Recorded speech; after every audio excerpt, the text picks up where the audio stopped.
नमस्कार दोस्तों, स्वागत है आपका। आशा है आप सब लोग स्वस्थ होंगे। आइए सुनते हैं आज की कथा कहानी। समुंदर मंथन से निकला अमृत कलश दैत्य एक दूसरे के हाथों से छीन रहे थे। इसी बीच एक मनोरम स्त्री उनके बीच में चली आई।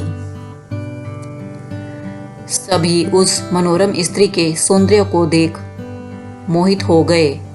वे सभी आपस का झगड़ा भूलकर उस मनोरम स्त्री के पास दौड़ कर गए। दैत्यों ने देवी से पूछा, तुम कौन हो, कहाँ से आई हो? सुंदरी, तुम क्या करना चाहती हो?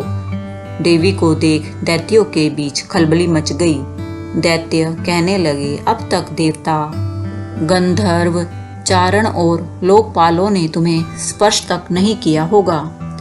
अवश्य ही विधाता ने तुम्हें संपूर्ण इंद्रियों एवं मन को तृप्त करने के लिए भेजा होगा। सुंदरी, तुम हमारा झगड़ा मिटा दो। तुम न्याय अनुसार निष्पक्ष भाव से इस अमृत को बांट दो, जिससे हम लोगों में और अधिक झगड़ा न हो।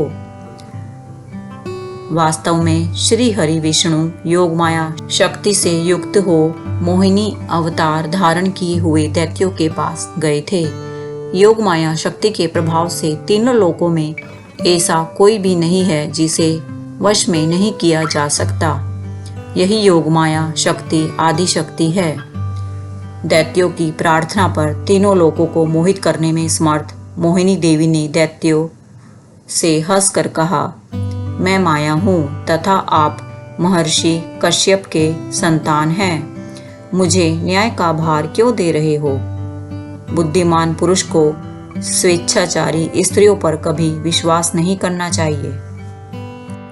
मोहिनी देवी की परिहास भरी वाणी दैत्यों को और अधिक आश्वस्त कर गई और उन्होंने अमृत से भरा कलश उनके हाथों में दे दिया। मोहिनी देवी ने अमृत का कलश अपने हाथों में ले दैत्यों से कहा, मैं जो भी करूं, फिर चाहे वो उचित हो या अनुचित, अगर तुम्हें स्वीकार हो तो तुम्हें अमृत बांट सकती हूँ।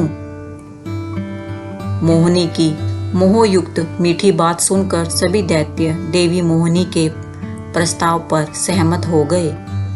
मोहिनी देवी ने अगले दिन अमृत पान करने की सलाह दी। मोहिनी देवी के आदेशानुसार अगले दिन समस्त दैत्य स्नान कर अमृत पान करने हेतु पंक्ति में बैठे। देवता भी वहां आकर बैठ गए। मोहिनी देवी अमृत का कलश हाथ में लेकर आई। वे बड़ी ही सुंदर साड़ी पहने हुए थी। आंखें नशीली हो रही थी। कलश के समान स्तन तथा गज शावक के सूंड के समान जंघाएं थी। देवी के स्वर्ण नुपुर अपनी झंकार से सभी को मोहित कर रहे थे। सुंदर कानों में कुंडल थे तथा उनकी नासिका, कपोल तथा मुखारविंद बहुत ही मनोरम थे। बाद में भगवान के इस मोहिनी अवतार से देवों को अमृत पान कराया और दैत्यों के साथ छल किया। उधर जब भगवान शिव ने सुना कि श्री हरि ने दैत्यों को मोहित कर देवताओं को अमृत पिलाने के लिए स्त्री रूप धारण किया, वे उस स्थान पर गए जहां भगवान श्री हरि निवास करते थे।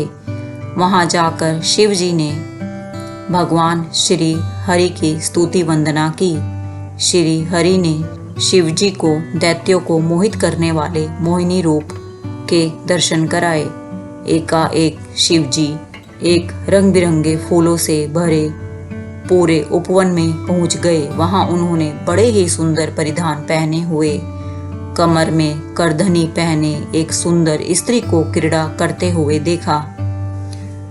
उन देवी ने लज्जा भाव से मुस्कुराकर तिरछी नजर से शिवजी को देखा। बस फिर क्या था, कामदेव को भस्म करने वाले भगवान शंकर का मन उनके हाथ से निकल गया। वे मोहिनी देवी को निहारने लगे। उनकी चितवन के रस में डूब शिवजी इतने भावातुर हो गए कि उन्हें अपने आप की भी सुध न रही। जहां भगवान शंकर की मोहिनी देवी पर आंखें लग जाती थी, लगी ही रहती थी तथा उनका मन वहीं रमण करने लगता था। वे मोहिनी देवी के अत्यंत आकृष्ट हो गए थे। उन्हें मोहिनी भी अपने प्रति आसक्त जान पड़ती थी। मोहिनी के हाव भाव से शिवजी का विवेक शून्य हो गया था तथा वे कामातुर हो गए थे। अपने वैरी कामदेव से मानो परास्त होकर महादेव जी विष्णु के मायामय मोहिनी रूप को जानकर भी पीछे पीछे दौड़ने लगे। पार्वती जी का ख्याल त्याग कर शंकर मोहिनी के पीछे लग गए। उन्होंने उन्मुक्त होकर मोहिनी के केश पकड़ लिए। मोहिनी अपने केशों को छुड़वाकर फिर वहां से चल दी। शंकर फिर उनके पीछे पीछे दौड़ने लगे। उस समय पृथ्वी पर जहां जहां भगवान शंकर का वीर्य गिरा वहां वहां शिवलिंगों का क्षेत्र एवं स्वर्ण की खानें हो गई। तत्पश्चात यह माया है ऐसा जानकर भगवान शंकर अपने स्वरूप में स्थिर हो गए।